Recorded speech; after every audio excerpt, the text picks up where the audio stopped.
नमस्कार। इस वक्त पूरे देश में लाउड स्पीकर पर अजान चलाए जाने का मुद्दा गूंज रहा है।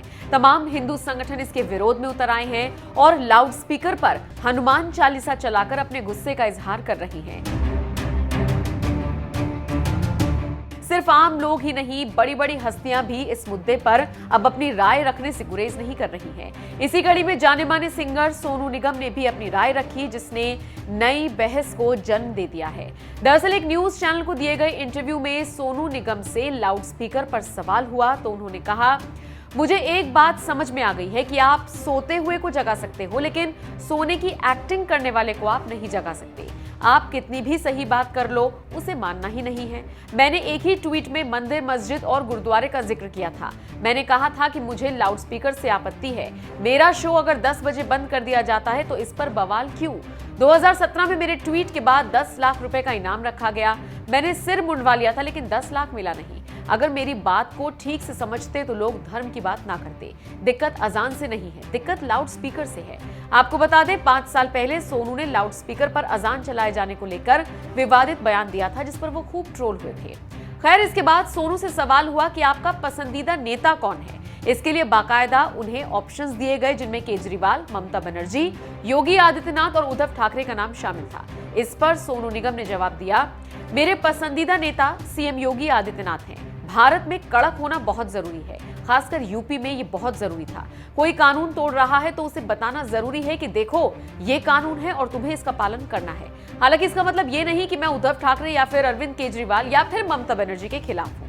आपको बता दें, हाल ही में सोनू ने अरविंद केजरीवाल के उस बयान पर भी पलटवार किया था, जिसमें उन्होंने कश्मीर फाइल्स को लेकर मजाक उड़ाया था। एक लीडिंग टैबलॉइड से बात करते हुए सोनू निगम ने कहा था, केजरीवाल का कमेंट सभी पंडित परिवारों के लिए अनादर है। केजरीवाल पर अपनी राय रखने वाले सोनू से पूछा गया कि क्या उन्होंने फिल्म देख ली है। इस पर सोनू निगम ने ना में जवाब दिया था। सोनू ने कहा था, मैं अंदर से रोता हूं जब वो कहानियां सुनता हूं। ये सिर्फ कश्मीर की बात नहीं है, मैं इस तरह के सभी अपराधों के प्रति संवेदनशील हूं। मैं इस फिल्म को देखने की हिम्मत नहीं कर सकता। बहरहाल, सोनू निगम के इस बेबाक बयान पर आपका क्या कहना है? कमेंट करके अपनी राय जरूर।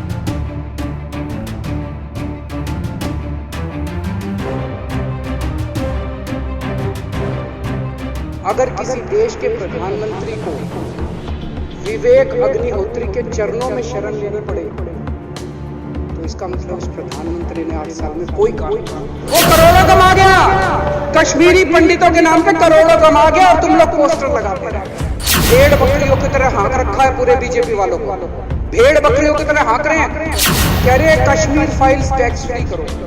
अरे यूट्यूब पे डाल दो, फ्री हो जाएगी। टैक्स फ्री क्यों करा रहे हो? तुरंत विवेक अग्निहोत्री का ट्वीट आया खट्टर साहब के, खट्टर साहब देखो ये फ्री में कर रहा है, इसको बोलो टिकट लेके करेगा। भाई साहब, कश्मीरी पंडितों के नाम पे कुछ लोग करोड़ों रुपए कमा रहे हैं और तुम लोगों को पोस्टर लगाने का काम दे दिया। आंखें खोलो। कल मैंने देखा, आपको भी बुरा लगा, मैं आपके कमरे में जब चाय पीने आया, आपने मेरे साथ अपना दुख शेयर किया कि जब एलजी साहब ने भाषण शुरू किया, ये सारे खड़े हो गए नारे लगाने। क्या कश्मीर फाइल्स टैक्स फ्री करो, और पीछे से 2 जने कह रहे थे दारू की दुकानें बंद करो। अब इनको भी नहीं पता आज नारे किस चीज के लगाने। ऊपर से आया तो था तो 2 जने कह रहे थे दारू की दुकान बंद करो, आगे वाले कह रहे थे कश्मीर फाइल्स टैक्स फ्री करो। फिर दूसरे वाले ने कहा, बे आज कश्मीर वाला नारा लगाना है। तो जैसे रैलियां होती हैं, उसमें कुछ टीवी वाले माइक लगा देते हैं कि हाँ जी किस लिए आए हो, तो वो यूं देखता है किस लिए।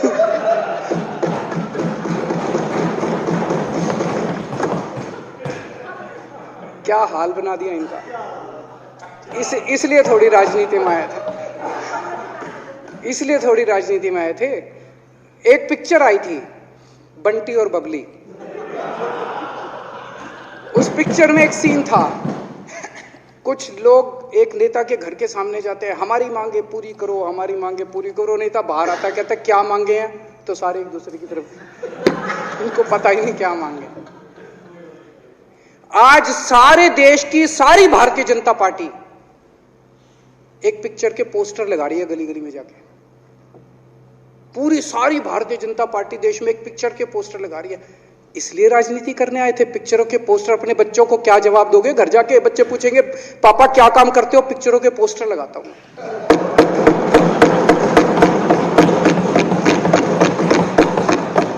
8 साल केंद्र सरकार चलाने के बाद अगर किसी देश के प्रधानमंत्री को विवेक अग्निहोत्री के चरणों में शरण लेनी पड़े तो इसका मतलब उस प्रधानमंत्री ने 8 साल में कोई काम नहीं किया। 8 साल खराब कर दिए। बताओ, विवेक अग्निहोत्री के चरणों में उनको शरण लेनी पड़ रही है, बचा लो बचा लो बचा लो। अगर किसी प्रधानमंत्री को कह रहे हैं कश्मीर फाइल्स टैक्स फ्री करो, अरे यूट्यूब पे डाल दो, फ्री फ्री हो जाएगी। टैक्स फ्री क्यों करा रहे हो? इतना ही तुमको शौक है, विवेक अग्निहोत्री को बोलो यूट्यूब पे डाल देगा, सारी पिक्चर फ्री है, सारे जने देख लेंगे एक ही दिन के अंदर। टैक्स फ्री की क्या जरूरत है? यूट्यूब पे क्यों नहीं डाल?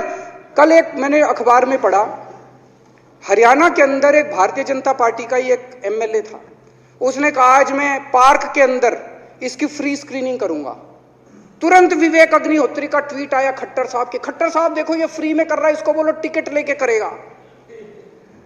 भाई साहब, कश्मीरी पंडितों के नाम पे कुछ लोग करोड़ों करोड़ों रुपए कमा रहे हैं और तुम लोगों को पोस्टर लगाने का काम दे दिया। आंखें खोलो, क्या कर रहे हो तुम लोग?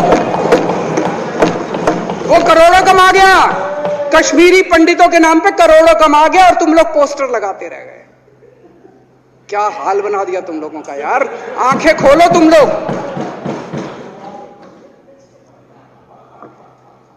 भेड़ बकरियों की तरह हाँक रखा है पूरे बीजेपी वालों को, भेड़ बकरियों की तरह हाँक रहे हैं। एक दिन बोले 3 का कृषि कानून लेके आए हैं, बहुत शानदार है, और फिर नीचे मैसेज आया भाई सारे जने तारीफ करो मोदी जी की। सारे बोले वाह मोदी जी वाह, क्या मास्टर स्ट्रोक है।